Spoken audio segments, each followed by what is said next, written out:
Hello students, welcome है आपका आज की करंट अफेयर की क्लास में। और आज की करंट अफेयर की क्लास आपके लिए बहुत इंपॉर्टेंट होने वाली है। क्लास को लास्ट तक देखिएगा और यकीन मानिए कि इस क्लास का डेटा आपके वनडे जितने भी एग्जाम होते हैं उन सभी एग्जाम के लिए सफिशेंट होगा। और ये बात भी ध्यान रखिएगा कि आज की इस क्लास यानी कि जितनी भी क्लास हम करंट अफेयर की कर रहे हैं, हर एक सवाल, हर एक क्वेश्चन आपके एग्जाम के लिए इंपॉर्टेंट है। तो किसी भी सवाल को मत छोड़िएगा या किसी भी क्वेश्चन को आप स्किप मत करिएगा। क्लास को लास्ट तक देखना, यकीन मानिए यूजफुल आपके लिए क्लास होने वाली है। चलिए तो क्लास को करते हैं स्टार्ट। चलिए, पहला सवाल लिया है मैंने यहाँ पर, सवाल नंबर 1। पहला सवाल लिया है कि हाल ही में FIFA best men's player of the year, FIFA best man player of the year, भाई ये पुरस्कार जो है किसे मिला है? इस पुरस्कार के लिए किसको चुना गया है? विनीसियस जूनियर को चुना गया है, या फिर यहाँ पे बोस काली एसलोटी को चुना गया है, एस्टन विला को, या फिर एलेजांद्रो गर्नाचो को? तो अगर बात करी जाए, देखो यहाँ पे आप लोगों के सामने लिखें भाई, यहाँ पे अगर फीफा की बात करी जाए तो फीफा की बात करें तो सबसे पहली बात तो ये आती है फीफा में कि भाई इसकी स्थापना कब हुई थी। क्योंकि देखो पैटर्न चेंज हो चुका है सवालों का, आपसे वो स्थापना, हेड या फिर उसके वर्तमान की स्थिति भी पूछ सकता है। जरूरी नहीं है कि सिर्फ आपसे यही पूछेगा कि best men's player of the year किसको चुना है ना। तो कभी कभी स्टेटमेंट में भी सवाल दे देगा, बिल्कुल। तो इसकी स्थापना कब होती है? इसकी स्थापना होती है 1904 में इसकी स्थापना होती है। दूसरी बात करते हैं कि इसका हेड क्वार्टर कहाँ हो जाएगा, तो ज्यूरिख में इसका हेड क्वार्टर हो जाएगा। और ज्यूरिख कहाँ पड़ता है? तो ये आपका स्विट्जरलैंड में पड़ता है। तीसरी बात आपसे पूछी जाती है कि भाई इसके वर्तमान में हेड कौन होते हैं। अगर नहीं भी एग्जाम में पूछेगा तो बेसिक नॉलेज आपको पता होनी चाहिए थोड़ी सी। तो इन्फेंटिनो कौन हो जाएंगे? इन्फेंटिनो की बात करें तो इन्फेंटिनो इसके वर्तमान में हेड हो जाएंगे। अब तीसरी बात ये आती है फीफा की कि भाई 2024 में पहली बात तो best men's player of the year कौन बने हैं और वीमेन में कौन बने हैं। अब देखो यहाँ पे अगर मैन की बात करें तो मैन में कौन बने हैं? मैन में बने हैं विनीसियस जूनियर। तो मैन में कौन बने हैं? मैन में बने हैं आपके विनीसियस जूनियर। की बात करें तो ये बने हैं विनीसियस जूनियर। अब सवाल आपसे ये पूछेगा कि भाई ये कहाँ के रहने वाले हैं, इनका संबंध किस कंट्री से है। और कई बार अच्छे एग्जाम में सवाल पूछता है कि किस क्षेत्र से हैं, है ना, इनका लोकल एरिया की बात भी कर लेता है। तो भाई कहाँ के हैं ये हो जाएंगे ब्राजील। की बात करें तो भाई ये हैं, इनका संबंध है ब्राजील से। और ब्राजील में भी कहाँ से? तो जो रियल मैड्रिड क्लब है वहां से। तो ये कहाँ रहते हैं? ब्राजील की बात करें तो रियल मैड्रिड क्लब की बात करें, मैड्रिड क्लब की बात करें, यहाँ से इनका क्लब, यहाँ से इनका संबंध हो जाएगा। मैड्रिड क्लब है नीचे लिखा हुआ, ठीक है। अब अगर बात करें कि भाई यहाँ पे FIFA best women player of the year किसे चुना गया है, तो अगर यहाँ पे फीमेल की बात करें तो भाई फीमेल में कौन हो जाएंगी? अगर फीमेल की बात करेंगे तो फीमेल में हो जाएंगी एताना बोनामाटी। कौन हो जाएंगी? ये हो जाएंगी आपकी एताना बोनामाटी। और एताना बोनामाटी की बात करें, बोनामाटी है, ठीक है, लिखा हुआ ना है, ये गलती से मां बन गया, एताना बोनामाटी। तो ये कहाँ की हो जाएंगी? भाई इनका संबंध है स्पेन से। कहाँ से? इनका संबंध है स्पेन से। और लोकल एरिया की बात करें तो बार्सिलोना। और बार्सिलोना तो आपके लिए इंपॉर्टेंट हो जाएगा, क्योंकि बार्सिलोना की बात करें तो बार्सिलोना हमारे लिए इंपॉर्टेंट है, क्योंकि हिस्टोरिकल बैकग्राउंड भी हमारा यहाँ से थोड़ा सा रहता है। आंसर क्या हो जाएगा? भाई मैन में किसे मिला है? विनीसियस जूनियर को मिला है, ध्यान रखेंगे फीफा का, ठीक है। चलिए, तो यहाँ पे इनकी फोटो दी गई है, आप देख लेंगे। चलिए आगे बात कर लेते हैं। अगला सवाल नंबर 2 की बात करें तो हाल ही में इसरो ने CE-20 क्रायोजेनिक इंजन है, इसका सफल परीक्षण किया है। तो CE-20 क्रायोजेनिक इंजन का सफल परीक्षण किया है, कहाँ पे किया है? ये कुलसैकपट्टनम में किया गया है, या तिरुवनंतपुरम में किया गया है, श्रीहरिकोटा में, महेंद्रगिरी में। चलिए, बात किसकी हो रही है? देखो बात हो रही है CE-20 की। CE-20 पहली बात तो ये है कि भाई ये क्या चीज है, ये है क्या चीज। अब बात करें तो भाई ये है आपका क्रायोजेनिक इंजन। कैसा है? ये है आपका क्रायोजेनिक इंजन है। ये क्रायोजेनिक इंजन की बात करें तो जी क्रायोजेनिक इंजन हो जाएगा। अब दूसरी बात यह है कि ठीक है क्रायोजेनिक इंजन है, दूसरी बात यह है कि इसका सफल परीक्षण किसने किया है। देखो परीक्षण किया है लेकिन सक्सेसफुल नहीं रहा है, तो इतना इंपॉर्टेंट नहीं है। लेकिन बात अगर ये आ जाए कि जो इन्होंने बनाया है और सफल परीक्षण भी इसका बिल्कुल सफल हो गया है, तो सफल परीक्षण किसने किया है? सफल परीक्षण किया है इसरो ने, ठीक है, इसरो ने। दूसरी बात ये कि भाई इसरो ने तो किया है लेकिन किया कहाँ पर है? इसरो ने किया है लेकिन किया कहाँ है? तो भाई इसरो ने किया है और किया कहाँ पर है? तो ये किया है आपका महेंद्रगिरी में। कहाँ? ये किया है आपका महेंद्रगिरी की बात करें, महेंद्रगिरी, यहाँ पर इसका सफल परीक्षण किया गया है। और महेंद्रगिरी कहाँ पड़ता है आपका, तो महेंद्रगिरी की अगर बात करी जाए तो महेंद्रगिरी कहाँ पड़ेगा, तमिलनाडु में, है ना, ये पड़ेगा आपका तमिलनाडु में। यहाँ पर भाई इसका सफल परीक्षण किया गया है। अब दूसरी बात ये आती है कि ठीक है, ये जो बनाया है क्रायोजेनिक इंजन है, क्रायोजेनिक इंजन होता कैसा है। सबसे पहली बात तो भाई इस क्रायोजेनिक इंजन का काम क्या होगा, ये पूछा जाएगा कि भाई जो क्रायोजेनिक इंजन होते हैं इनका काम क्या होता है, क्या ये कुछ अलग प्रकार के इंजन होते हैं। हाँ जी बिल्कुल, ये अलग प्रकार के इंजन होते हैं, यानी कि ये जो है बहुत ही लो पेलोड की बात करें तो बहुत जो लो टेम्परेचर होता है, बहुत ही कम तापमान पर भी अपने ईंधन को लिक्विड फॉर्म में रखते हैं। मतलब अगर मैं बात करूं कि जो तापमान है, इस तापमान की बात करें तो तापमान की स्थिति कैसी हो, कम, यानी कि कम तापमान पर भी जो है ये जो इनका ईंधन होगा, इस इंजन का जो ईंधन होगा, इस ईंधन को वो तरल अवस्था में रख लेंगे। ठीक है, इसकी बात करें तो भाई अब इसमें ईंधन कौन सा यूज होगा, अगर ईंधन की बात करें, जैसे मैं बात करूं जो H2 है या फिर H2 तरल हो जाएगा, है ना, H2 तरल हो जाएगा, या फिर बात करें जो O2 है इसकी तरल की बात करें इस कंडीशन में भी, है ना। तो अब आप एक सवाल दिमाग में बनेगा, एक इम्पोर्टेंट है, तो भाई इसको कहाँ यूज किया गया है, एक इम्पोर्टेंट फैक्ट लगा करके लिखेंगे कि भाई इसको यूज तो किया गया है, तो इसका यूज कहाँ पर किया गया है, कहाँ पर प्रयोग किया गया है इस इंजन का, है ना। अगर प्रयोग की बात करें तो जो गगनयान मिशन था उसमें इसका इस्तेमाल किया गया था, किसमें, गगनयान मिशन में भाई इसका, या गगनयान मिशन या गगनयान में इसका इस्तेमाल किया गया था। तो इसका आंसर कौन सा हो जाएगा, महेंद्रगिरी, ऑप्शन डी बिल्कुल करेक्ट आंसर आपका हो जाएगा। ठीक है, चलिए आगे बात कर लेते हैं नेक्स्ट। तो यहां पर आप देखेंगे सफल परीक्षण इसरो जो है आपका कर चुका है। अगला सवाल नंबर 3, सवाल नंबर 3 है कि हाल ही में भूटान के जो राष्ट्रीय दिवस है, भूटान के राष्ट्रीय दिवस में शामिल होने वाले भारत की तरफ से भाई प्रतिनिधित्व करने वाले व्यक्ति कौन बने हैं। तो भूटान ने जो भाई अपना राष्ट्रीय दिवस मनाया है कि भाई भूटान के जब पहले राजा बने थे, भूटान ने जब अपनी सत्ता संभाली थी, पहले राजा बने थे, तो उसी दिन से वो अपना राष्ट्रीय दिवस मनाता है। इसी राष्ट्रीय दिवस पर भी भारत की तरफ से भी प्रतिनिधित्व या भारत की तरफ से भी कोई व्यक्ति गए थे, वो जगदीप धनखड़ गए थे, द्रौपदी मुर्मू गई थी, हेमंत बिस्वा शर्मा गए थे, या राजनाथ सिंह गए थे। अब एक बात देखो कि भूटान की बात करें तो भूटान से कहीं ना कहीं आप मुझे बताएंगे कि किन किन राज्यों की सीमा लगती है, और वो राज्यों के जो सीमा लगाने वाले राज्य हैं कहीं ना कहीं उनसे ही संबंधित लोग यहाँ पे गए होंगे, कोई भी गया होगा, है ना। थोड़ी सी बात समझने वाली है। तो सबसे पहले बात करें तो भाई भूटान की बात हो रही है, और भूटान की राजधानी क्या हो जाएगी, थिम्पू, और हमारा बड़ा छोटा सा हमारा करीबी देश भी है एक। भूटान की बात करें तो भाई एक डेट है 17 दिसंबर की, 17 दिसंबर की बात करें 1907 की, 17 दिसंबर की डेट है 1907 की। ठीक है, इसको भूटान में पहला राजा बना था, प्रथम राजा बना था इसमें। ठीक है, अब इस प्रथम राजा की बात करें तो जी प्रथम राजा कौन बने थे, तो ये बने थे उज्ञेन वांगचुक। कौन बने थे, ये बने थे आपके उज्ञेन वांगचुक की बात करें तो उज्ञेन वांगचुक जो थे भाई ये पहले राजा बनते हैं। ठीक है, अब इसी दिन से मतलब यहाँ पे बात करें तो भाई ये राष्ट्रीय दिवस मनाना शुरू हो जाता है 17 दिसंबर को। ठीक है, ये शुरू होता है राष्ट्रीय दिवस के रूप में, भूटान का राष्ट्रीय दिवस मनाना शुरू होता है। और इस बार की बात करें तो इस बार किस क्रम का होगा, यानी कि 117वां। ठीक है, अब दूसरी बात ये आती है कि ठीक है भाई भारत की तरफ से कौन गए थे, तो अगर मैं बात करूं भाई यहाँ पे, अच्छा एक बात बताओ, ये तो प्रथम जो राजा थे ये तो थे उज्ञेन वांगचुक, वर्तमान में यहाँ पे राजा कौन हो जाएंगे, अगर आपसे पूछे कि वर्तमान राजा कौन हो जाएंगे, अगर वर्तमान राजा की बात करी जाए तो कौन होंगे यहाँ पे, ये हो जाएंगे नामग्याल वांगचुक। क्या नाम है इनका, नामग्याल वांगचुक।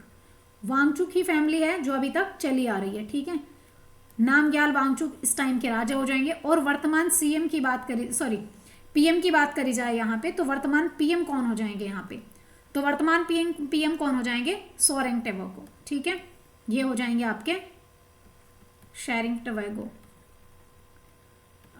टोबैगो होगा जहां तक है, या टोबैगो। ठीक है, शेरिंग टोबैगो हो जाएगा। अब ये बात आती कि भारत की तरफ से इस यानी कि 17 दिसंबर की बात करें तो भाई 17 दिसंबर को भारत की तरफ से जो है प्रतिनिधित्व करने वाले व्यक्ति कौन थे, भारत की तरफ से जो प्रतिनिधित्व करा है, ये प्रतिनिधित्व करने वाले कौन थे। चलिए इनकी बात करें तो भारत की तरफ से जो गए हैं वो गए हैं असम के सीएम। कौन गए हैं, ये गए हैं असम के सीएम। ठीक है, और असम के सीएम की बात करें तो ये कौन है, हेमंत विश्वा शर्मा। असम के सीएम कौन होंगे, इनका नाम हो जाएगा हेमंत विश्वा शर्मा। ये गए हैं हेमंत विश्वा शर्मा की बात करें तो जी ये गए हैं आप, ठीक है। अच्छा एक बात और आती है, ये तो बात है, अगर आपको ऐसे भी पता नहीं चलता तो मुझे एक बात बताओ, भूटान के साथ जो है, भूटान के साथ भारत के कितने राज्य हैं जो अपनी सीमा साझा करते हैं, तो वही कौन कौन से राज्य हो जाएंगे। एक छोटा सा देश आपको ऊपर की तरफ निकला हुआ दिखाई देगा, सिक्किम, ठीक है। एक हो जाएगा आपका सिक्किम एक, और दूसरा राज्य कौन सा हो जाएगा, और दूसरा राज्य हो जाएगा वेस्ट बंगाल, और तीसरा राज्य कौन सा होगा, तीसरा राज्य हो जाएगा आपका असम जहाँ के सीएम गए, और चौथा राज्य कौन सा हो जाएगा, ये हो जाएगा आपका अरुणाचल प्रदेश। तो 4 राज्य हैं जो भूटान के साथ सीमा साझा करते हैं। असम के सीएम है जिनका नाम है हेमंत विश्वा शर्मा। तो हेमंत विश्वा शर्मा जो है भाई, ये भूटान के राष्ट्रीय दिवस के रूप में जो मनाया गया है, इस राष्ट्रीय दिवस के यहाँ पर भारत की तरफ से प्रतिनिधित्व कर रहे हैं, ठीक है। चलिए, तो यहाँ पर आप देखेंगे हेमंत विश्वा शर्मा गए हैं वहां पर।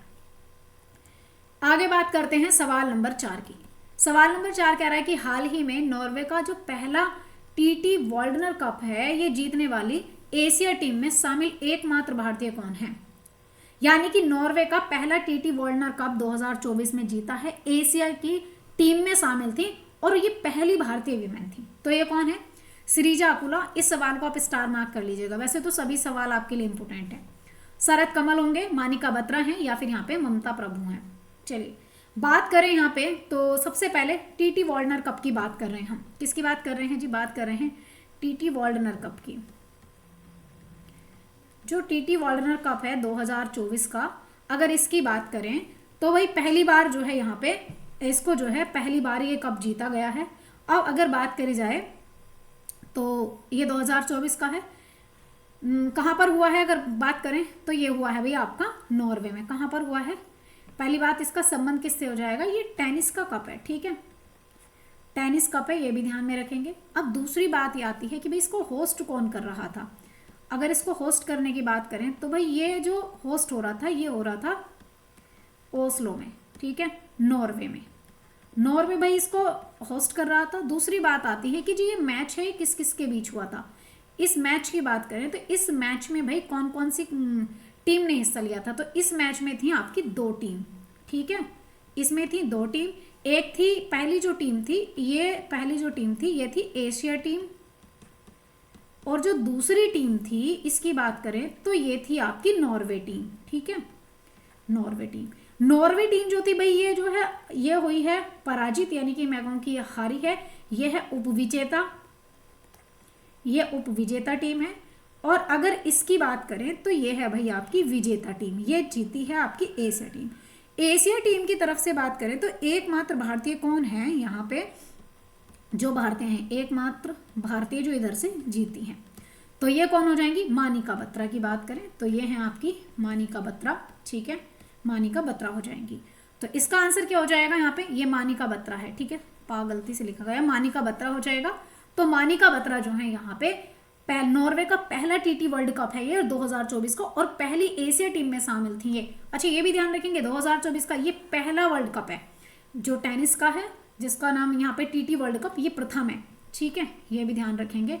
इसीलिए आपसे प्रथम चीज बहुत इंपॉर्टेंट होती है, तो ये भी आपसे पूछा जा सकता है, ठीक है। चलिए तो आप देखेंगे मानिका बत्रा यहाँ से विजयी रही थी। आगे बात कर लेते हैं। चलिए अगला सवाल नंबर 5।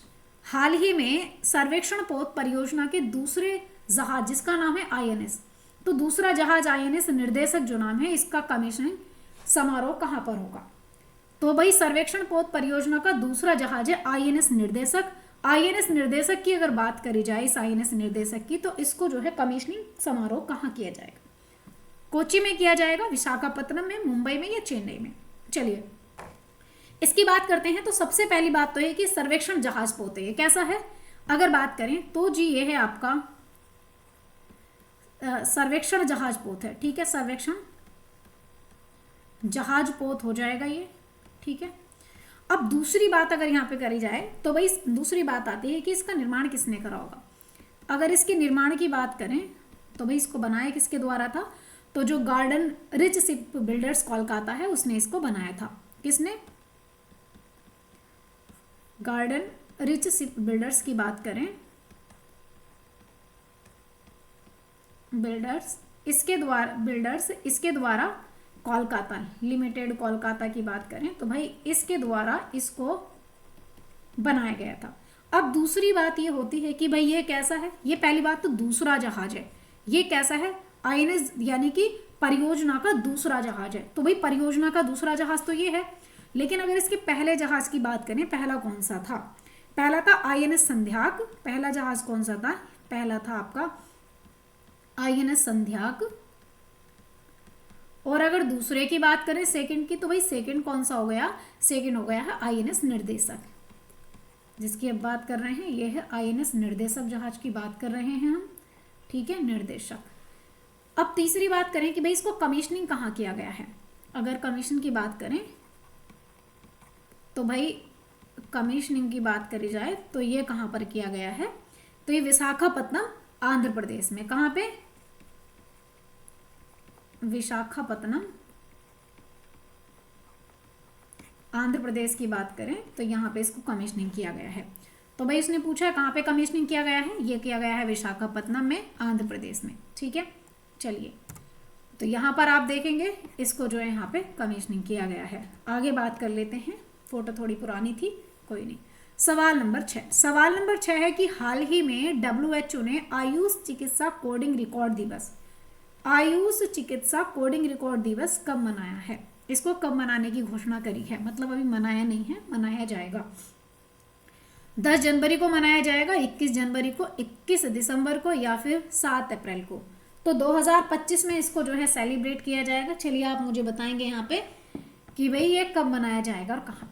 देखिए, सबसे पहली बात अगर हम यहाँ पे करें तो आयुष चिकित्सा कोडिंग रिकॉर्ड की बात कर रहे हैं हम। किसकी बात कर रहे हैं यहाँ पे, जो आयुष चिकित्सा कोडिंग रिकॉर्ड की हम बात कर रहे हैं, ठीक है, इसकी बात कर रहे हैं, आयुष चिकित्सा कोडिंग रिकॉर्ड की। अगर इसकी बात करें तो भाई पहली बात तो ये है कि ये जो है ये डे कब मनाया जाएगा। इस डे की बात करें तो ये आपका सेलिब्रेट किया जाएगा 10 जनवरी 2025 को, ठीक है, 10 जनवरी 2025 को ये सेलिब्रेट किया जाएगा। दूसरी बात ये आती है कि भाई इसको मनाने की घोषणा किसने करी है कि इसको सेलिब्रेट किया जाएगा। घोषणा करी है WHO ने। किसने करी है, WHO ने।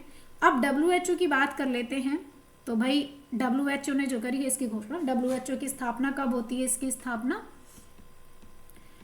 स्थापना होती है 7 अप्रैल 1948, 1948 को स्थापना होती है। कहाँ पर होती है, तो भाई अच्छा इसका हेडक्वार्टर कहाँ हो जाएगा, स्थापना होती है। दूसरी बात, इसका हेडक्वार्टर पूछा जाता है तो जिनेवा की बात करें, या जिनेवा जो आपका स्विट्जरलैंड में पड़ता है, यहाँ पे इसका हेडक्वार्टर हो जाएगा। और दूसरी बात आती है कि इसके डायरेक्टर कौन हो जाएंगे। डायरेक्टर जनरल की बात करें तो इसके डायरेक्टर जनरल कौन हो जाएंगे, तो इसके डीजी हो जाएंगे आपके यहाँ पे टेड्रोस। कौन हो जाएंगे, ये हो जाएंगे आपके टेड्रोस की बात करी जाए, जो टेड्रोस हैं, टेड्रोस अधानोम या टेड्रोस इसके हेड हो जाएंगे। अब बात ये करें कि भाई इसको जो मनाया गया है WHO के द्वारा, इसको सेलिब्रेट किए जाने की घोषणा करी गई है। और इसकी बात हमने कहीं और भी करी थी, बिल्कुल, जो 10वां आयुर्वेद कांग्रेस हुआ है, तो आयुर्वेद कांग्रेस सम्मेलन कहाँ पर हुआ था। अभी एक इंपॉर्टेंट फैक्ट लिखेंगे इसमें स्टार लगा के कि भी इसकी बात करी थी हमने, जो 10वां आयुर्वेद कांग्रेस हुआ था सम्मेलन, इसमें 10वां जो आपका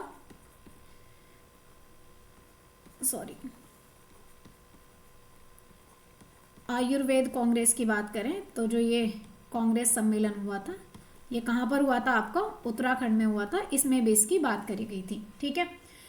अच्छा, अब ये दूसरी बात करें, एक चीज यहाँ पे, ये आयुष की बात करी है हमने। किसकी बात करी है, हमने बात करी है आयुष की, ठीक है।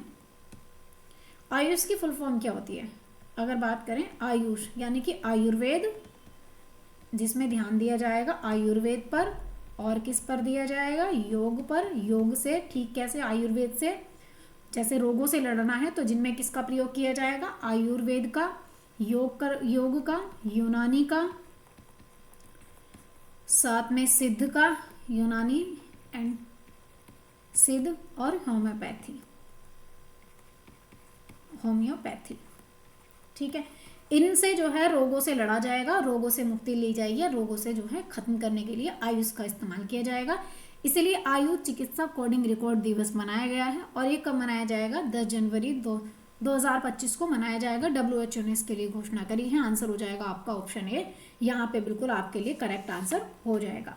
चलिए अगले सवाल की तरफ चलते हैं। अगला सवाल हमारा, अगला सवाल नंबर 7। सवाल नंबर 7 है कि हाल ही में केंद्रीय गृह मंत्रालय ने नए संरक्षित क्षेत्र यानी कि परमिट व्यवस्था, जिसको क्या बोलते हैं यहाँ पे, जिसको बोलते हैं यहाँ पे प्रोटेक्ट एरिया परमिट। तो प्रोटेक्ट एरिया परमिट सिस्टम है ये कहाँ पर पुनः लागू किया है?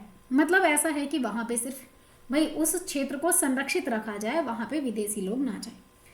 ये मणिपुर में घोषित किया है, मिजोरम में, नागालैंड में, या फिर इन तीनों में इसको घोषित किया है।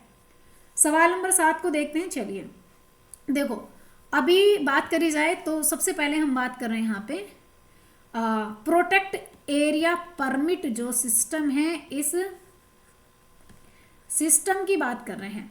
प्रोटेक्ट एरिया परमिट सिस्टम की बात कर रहे हैं। भाई ये सबसे पहली बात तो ये है कि ये है क्या चीज़, ये व्यवस्था कैसी है? तो ये व्यवस्था कुछ इस प्रकार की व्यवस्था है, मतलब जहाँ पर विदेशियों को जो है यहाँ पे नो एंट्री होगी, विदेशियों को जाने नहीं दिया जाएगा। ठीक है, पहली बात तो भाई ये है क्या चीज़, अगर इसकी बात करें है क्या चीज़, तो मैं कहूँ कि भाई यहाँ पे जो विदेशी हैं, इन विदेशियों को रोका जाएगा वहाँ पर जाने के लिए। ठीक है, मतलब इनकी यहाँ पे नो एंट्री होगी। ठीक है, इनकी नो एंट्री होगी। क्यों ऐसा भाई, ऐसा क्या है, इनकी नो एंट्री क्यों होगी? एक दिमाग में सवाल आएगा कि ऐसा क्यों है। ऐसा इसलिए है कि भाई यहाँ पर जो है जनजातीय संघर्ष चल रहा है, यहाँ पर जातीय संघर्ष चल रहा है, और जातीय संघर्ष में क्या होगा, जातीय संघर्ष चल रहा है, जिसकी वजह से यहाँ पे इन्हें जाने नहीं दिया जा रहा है। ठीक है, समझ में आइए क्या चीज़ है, क्यों है ऐसा। अब ये एरिया कौन कौन से, अगर बात करें तो भाई यहाँ पर अगर बात करें तो लागूकर्ता कौन कौन है यहाँ पे, अगर बात करें तो जी लागूकर्ता कौन कौन से राज्य हो जाएंगे। लागूकर्ता राज्यों की बात करें तो भाई आपके लागूकर्ता जो राज्य हैं मणिपुर, मिजोरम और नागालैंड। कौन कौन से हो जाएंगे? ये तीनों राज्य हैं, मणिपुर, मिजोरम और नागालैंड।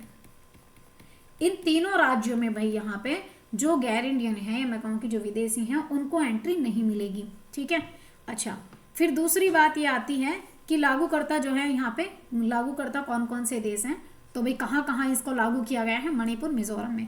अच्छा फिर ऐसा निर्णय किसने लिया है, ये निर्णय लेने वाले कौन है, किसने ये निर्णय लिया है? अगर निर्णय की बात करें तो जो केंद्रीय गृह मंत्री हैं उनके द्वारा ये निर्णय, केंद्रीय गृह मंत्री या गृह मंत्रालय की बात करें, केंद्रीय गृह मंत्रालय, इसके द्वारा भाई ये निर्णय लिया गया है। अभी गृह मंत्री कौन हो जाएंगे?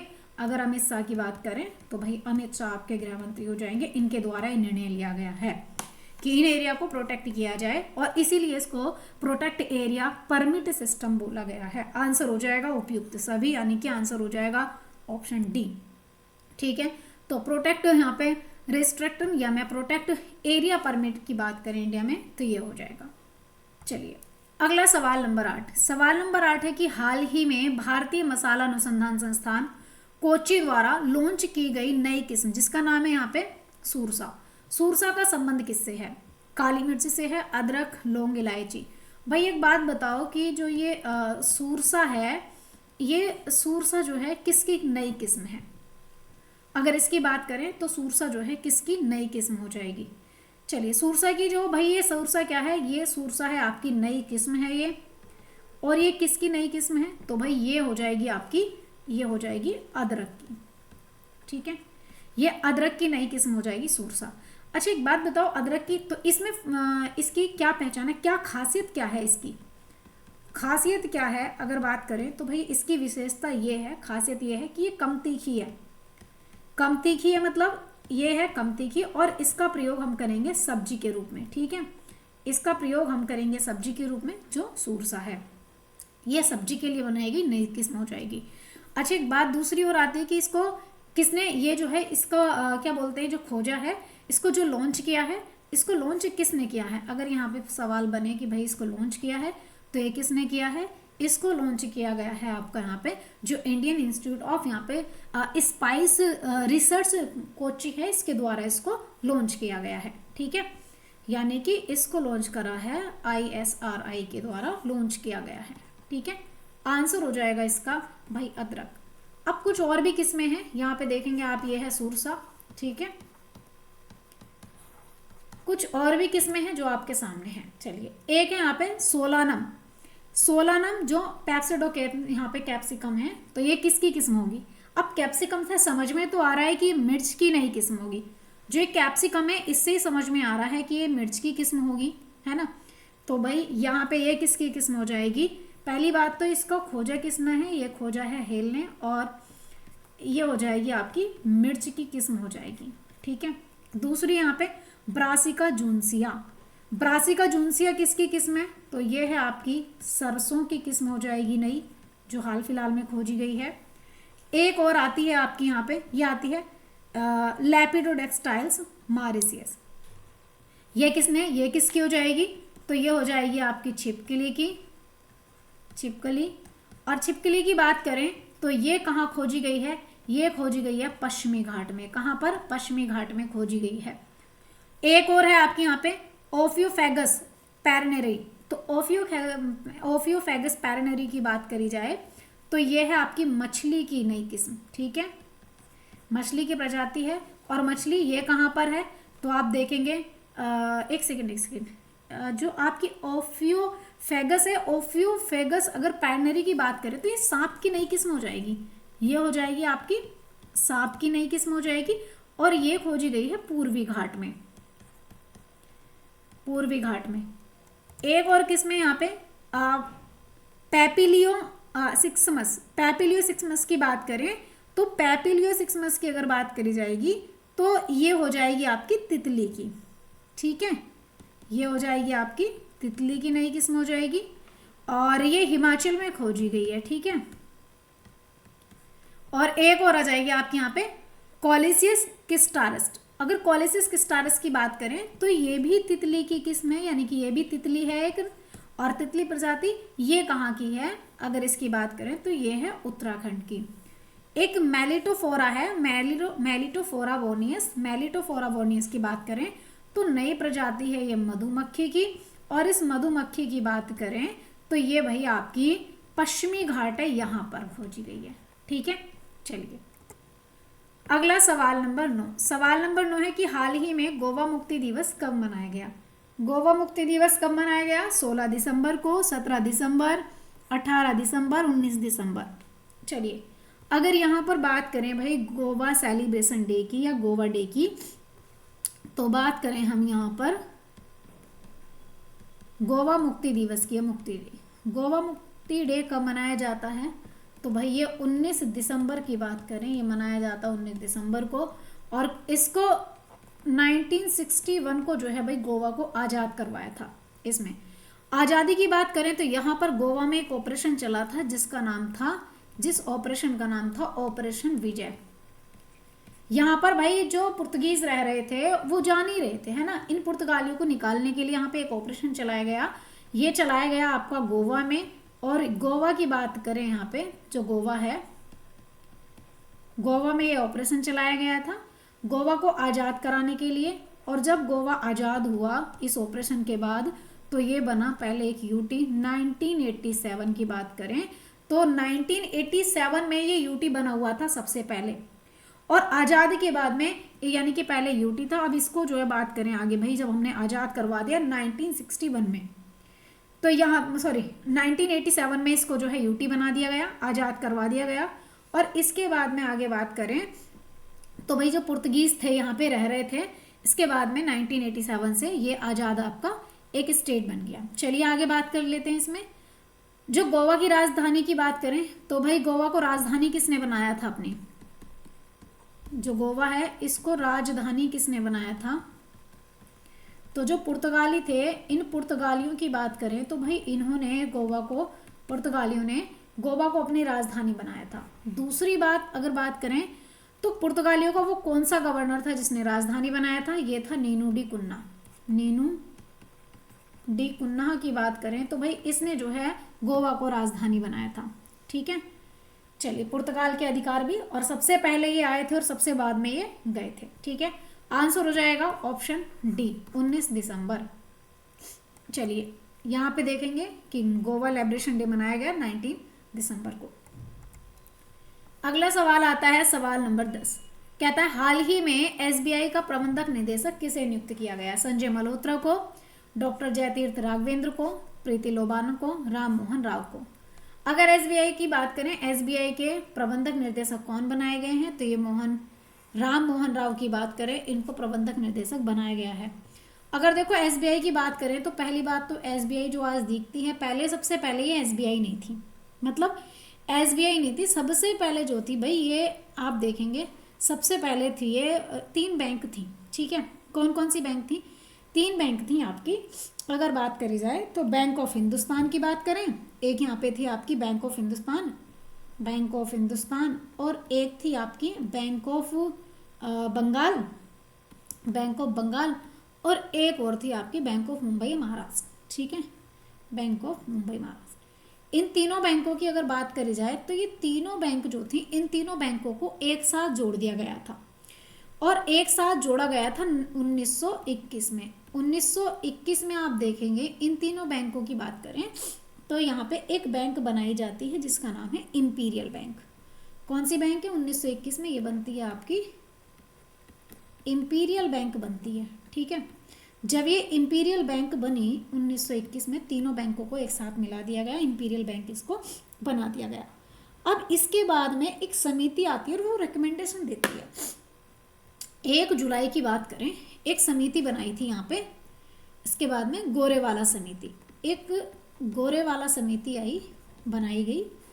इस गोरेवाला समिति की अगर बात करी जाए तो इस गोरेवाला समिति ने जो है जो अपनी सिफारिश दी, इसकी सिफारिश ये थी कि भाई इस बैंक को जो है आगे नाम बदल करके बड़ी बैंक बनाया जाए।